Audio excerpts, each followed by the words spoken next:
पूज्यपाद ब्रह्मबोध संपन्न महान परमहंस अवधूत श्री उड़िया बाबा जी महाराज। प्रश्न: बाबा बहुत दुखी हूँ, बहुत परेशान रहता हूँ, हर उपाय कर लिया लेकिन वही दुख, वही चिंता, वही विपत्ति, क्या करूँ? भैया भगवान पर विश्वास करके भजन करो। एक एक शब्द महापुरुषों के अगर जीवन में उतार लोगे तो कभी दुखी नहीं होगे। भैया भगवान पर विश्वास करो और खूब मंगलमय श्री हरि का नाम जप करो। हरि तुम्हारे साथ है, तुम्हें कोई विपत्ति परास्त नहीं कर पाएगी। हरि स्मृति सर्व विपद विमोक्षणम। भगवान का स्मरण जो कर रहा है वो सब विपत्तियों से पार हो जाता है, यहां तक कि जन्म मरण से, स्मरण मात्र से। यस्य स्मरण मात्रेण जन्म संसार बंधनात् विमुच्यते नमस्तस्मै विष्णुवे प्रभु विष्णुवे।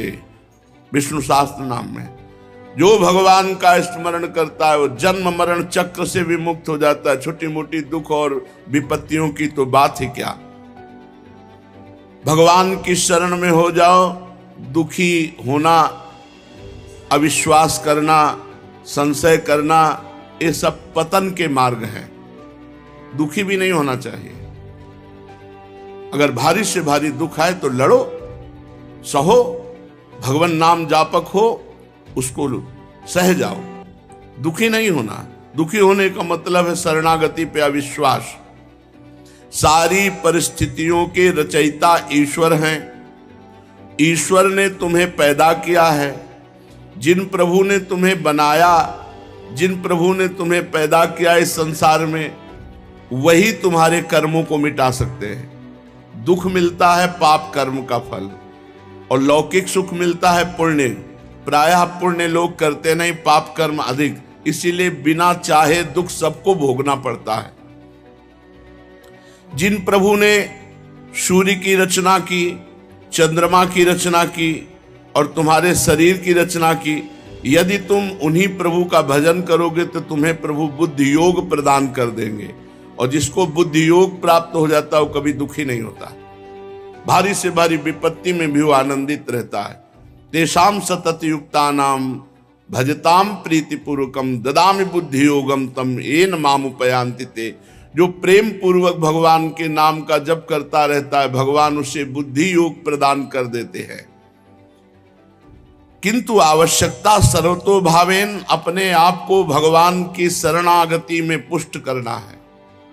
मेरा तन, मेरा मन, मेरा प्राण, मेरा सर्वस्व श्री भगवान को समर्पित है, क्योंकि ये श्री भगवान का ही है। और खूब नाम जप। अपने आप को भगवान पर न्यौछावर करके देखो।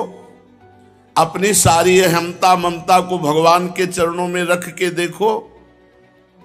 तुम सदैव प्रसन्न रहोगे, सुखी रहोगे। बाबा भजन नहीं होता। बाबा ने बताया भजन ही सब दुखों का नाशक है। तो बाबा भजन नहीं होता। अरे भजन होता है, सिद्धों का भजन करना पड़ता है। भगवत चिंतन का अभ्यास डालो। देखो, एक समय भोजन पाओ और खूब डट के भजन करो। ये आते हैं, जैसा अभ्यास कर लो वैसा हो जाता है। ये मन बहुत बदमाश है। ये कहता है बर्बाद ना हो जाए, मतलब थैला भरते चले जाओ, बर्बाद ना। जीवन बर्बाद हो रहा है इसकी चिंता नहीं, समय बर्बाद हो रहा है इसकी चिंता नहीं, महापदार्थ बर्बाद नहीं होने चाहिए। अरे भाई तो बर्बाद काहे को करो? पहले से एक रखवा लो, 2 रोटी, ये गुलाब जामुन, थोड़ी सब्जी, बस हो गया। 24 घंटे में 400 ग्राम अन्न पाने से बहुत बढ़िया दिनचर्या चल जाएगी। गृहस्थ है तो थोड़ा 800 ग्राम कर ले। इसलिए बाबा से कहा भजन नहीं होता, तो बोले भजन होता तो सिद्धों का है।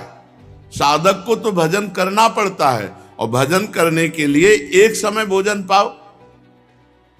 पर एक समय ऐसा नहीं कि दबा दबा के एक समय तुम पालो, नहीं। अगर ऐसा स्वभाव है तो 2 समय पालो, थोड़ा थोड़ा पाओ। भोजन जहर भी है और अमृत भी है। थोड़ा पाओगे अमृत है, ज्यादा पाओगे भजन के लिए जहर है। नहीं भजन में मन लगेगा, आप देख लेना। और अपनी सेवा किसी से करवाओ मत। भजन पूरा होने के लिए नियम बता रहे हैं। भजन का अभ्यास करो, भोजन एक समय या 2 समय थोड़ा पाओ। भगवत मार्ग में चलने वाले को उचित आहार से नहीं जीवन चलता, भजन से जीवन चलता। भगवत मार्ग का आहार भजन है, रात दिन भजन। और दूसरी बात, अपनी सेवा जब तक शरीर स्वस्थ हो बिल्कुल मत कराओ किसी से। जैसे रसोई में भोजन बनाते हैं साधक, और आप बैठ के भोजन पा लेते हैं। अब आपको ऐसी सेवा करनी चाहिए जिससे रसोई में भोजन बनाने वालों की सेवा बन जाए। आप शौचालय साफ कर दीजिए, आप उनके सामने फ्लोर साफ कर दीजिए, अपनी सेवा नहीं। बहुत सावधानी का ये मार्ग है, किसी का कुछ भी प्रतिग्रह ना लो। आपका तो कोई जिम्मेवारी नहीं, अब इस समय तो श्री जी सब आपका कर रहे हैं। आप किसी की सेवा स्वीकार ना करें, वैसे भी किसी से सेवा स्वीकार न करें, अपने शरीर की स्वयं सेवा करें। विरक्त को केवल मांगने का अधिकार रोटी है बस। ये जो रुपया मांगते हैं विरक्त नहीं, पाखंड है। मांगना नहीं है, महलों में रखो चाहे झोपड़ी में बांस दो, ये हरि के ऊपर की बात है। कभी घी घना, कभी मुट्ठी भर चना, कभी वो भी ना बना, कभी दिगंबर, कभी बागंबर, कभी दुशाला ओढ़े, कभी राख में, कभी फुटपाथ में, कभी महलों में। यह साधु का जीवन रहा है। भगवान दत्तात्रेय जी से पूछा कि आप कर्म तो करते नहीं हैं, और कर्म के बिना अर्थ नहीं मिलता, अर्थ के बिना विषय भोग नहीं, विषय भोग के बिना शरीर पुष्ट नहीं। आपका बहुत बलवान शरीर दिखाई दे रहा है, इसका मतलब आप विषय सेवन करते हैं, अच्छे अच्छे पदार्थ पाते होंगे। पूछा तो उन्होंने कहा कि ये जो शरीर पुष्ट है ये प्रसन्नता से पुष्ट है, भगवत प्रसन्नता से। हर समय प्रसन्न रहना। देखो आप अभी खिल जाओगे, लेकिन चाहे जितना करोड़पति हो, वो चिंता में ही अरबों के रुपया में लगा हुआ है। 100 रुपया वाला 1000 रुपये का चिंतन, 1000 रुपये वाला 10,000 का, 10,000 वाला लाख का, करोड़ करोड़ अरब। बस चिंतन में वो सूखा जा रहा है। भगवत चिंतन नहीं, भोगों का चिंतन, रुपये का चिंतन, नाना प्रकार के विषय पदार्थों का चिंतन।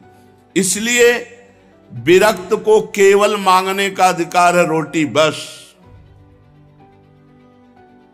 भगवान आदि गुरु शंकराचार्य जी ने कहा, भिक्षान्नम औषधम क्षुध व्याधि चिकित्सताम। क्षुधा रूपी व्याधि की चिकित्सा करो भिक्षा रूपी अन्न से, और सदगृहस्थ अपनी कमाई का खाओ। ये नहीं कि यहां हलवा बट रहा है, हाथ फैला दिए, नहीं। क्यों? हम क्यों दूसरे का पाएंगे? नहीं पाएंगे। हम मेहनत किया है, अगर वो हलवा पाते हैं तो 5 रुपया उसके पास रख देते हैं, वो नहीं लेता है तो हम हलवा नहीं लेते हैं। किसी आश्रम में पाते हैं तो अगर हम कहीं पाए तो कितने का पा जाएंगे, तो 50 रुपया 100 रुपया, तो हम वहां ठाकुर जी के सामने 100 रुपया रख देते हैं। गृहस्थ आदमी कभी दूसरे का अन्न न खाए। विरक्त केवल अन्न मांग सकता है, रुपया पैसा वस्त्र नहीं। उसकी व्यवस्था योगक्षेमम भाव में हम स्वयं श्री भगवान करते हैं। विरक्त को गृहस्थ के घर में शयन करने का अधिकार नहीं। दरवाजे के बाहर या स्कूल या कोई वट वृक्ष या कोई देवालय, गृहस्थों के बिस्तर पर विरक्त को सोने का अधिकार नहीं है। पूज्यपाद सिउड़िया बाबा जी महाराज। जिसे अपना परम कल्याण करना हो, इन बातों को निश्चित मान ले। निरंतर नाम जप, आराध्य देव गुरुदेव का ध्यान, और अपने आचार्य ग्रंथ का गायन पाठ स्वाध्याय नियम पूर्वक जो चलता है, उसी के हृदय में प्रेम प्रकाश होता है। जब प्रेम प्रकाशित होता है तब नेम नहीं रह जाता। विचारवान पुरुष जब भगवत मार्ग में आगे बढ़ता है तो उसकी निंदा होने लगती है। ध्यान दीजिएगा, उसकी निंदा होती है। उसको सहन करना ही आगे अध्यात्म की ऊंचाई पर चढ़ना है। आप गृहस्थ हैं, भजन करेंगे, आपको 4 लोग उपहास है, देखो ये आगे तिलक लगाए, कंठी बांधे, बड़े भगत बनते हैं। उपहास करेंगे आपका, आपको शांति पूर्वक मुस्कुरा के चल देना है, जो आपकी भक्ति बढ़ेगी। और अगर आपने पलट करके उपहास करने वालों का विरोध किया तो फिर आप अध्यात्म की ऊंचाई पर नहीं चढ़ पाएंगे। विचारवान पुरुष को निंदा और स्तुति दोनों फूलों की तरह समझना चाहिए। निंदा भी और स्तुति भी समान भाव। निंदा और स्तुति में अनासक्त भाव रखो। उपासक दूसरों के दोष नहीं देखता, अपने चित्त की चिकित्सा करता रहता है, अपने चित्त को देखता रहता है। अतः किसी की भी तरफ देखो मत, उनके दोष मत देखो, उनके दोषों का वर्णन मत करो, उनके दोष सुनो मत। जो संसार की भक्ति करता है वो ये देखता है ये दोषी है, ये गुणी है, ये अच्छा है, ये बुरा है। जो भगवान की भक्ति करता है वो सब जगह अपने भगवान को देखता है। भगवान की भक्ति करने वाले को भगवान मिलता है, संसार की भक्ति करने वाले को संसार मिलता है।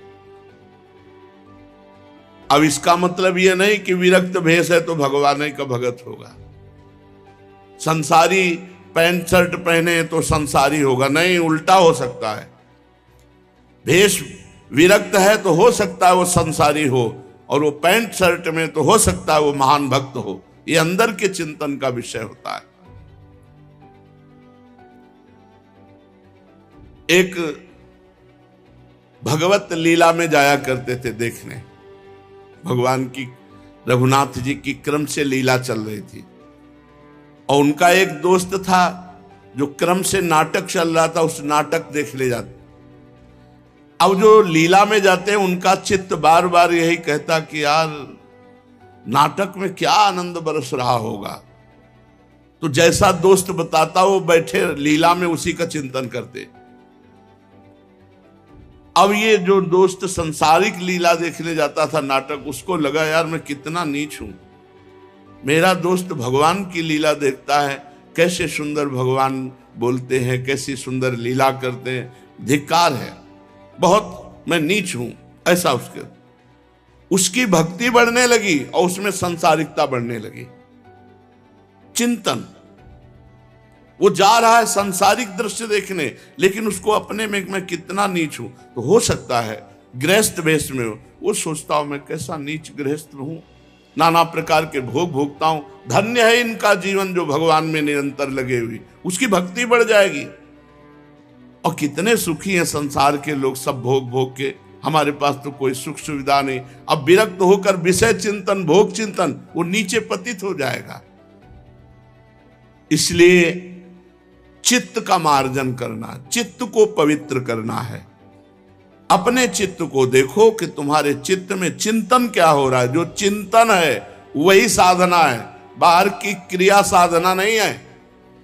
बाहर हो रही आरती और चिंतन क्या हो रहा है। बाहर आप भगवान के समीप खड़े हो लेकिन चिंतन में कहां हो।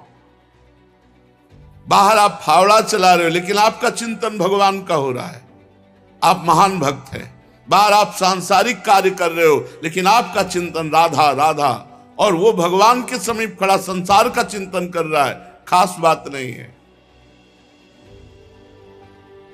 जिसकी भगवान के नाम जप में आसक्ति हो जाती है, वो चाहे एकांत में हो चाहे समाज में हो, वो लाभ ले पाएगा। और जिसकी भगवान के चिंतन में आसक्ति नहीं, तो एकांत भी उसका बंधन कारक ही होगा, क्योंकि उसका मन एकांत पाकर शासन करने लगेगा। इसलिए जिनका मन अभी भगवदाकार नहीं हुआ, उनको रोज सत्संग सुनना चाहिए, साधु समागम में रहना चाहिए। नहीं तो मन बड़ा चंचल है, वो भोजन पाते समय, स्नान करते समय, बातचीत करते समय और शयन के समय ये विशेष चंचल हो जाता है। प्रारंभ में देखा कि जब स्नान करने लगे तो या तो कोई पाठ लगाओ, नहीं तो विस्मरण हो जाएगा शौच स्नान के समय। भोजन पा रहे हो तो कोई बड़ा पद लगाओ, जिसे भोजन पा रहे हो, अब शुरू कर दो, प्रथम यथामति प्रणमोसी वृंदावन रम्य, अंदर ही अंदर, और पूरी एकाग्रता रखो। देखो आपका भोजन भी भजन हो जाएगा।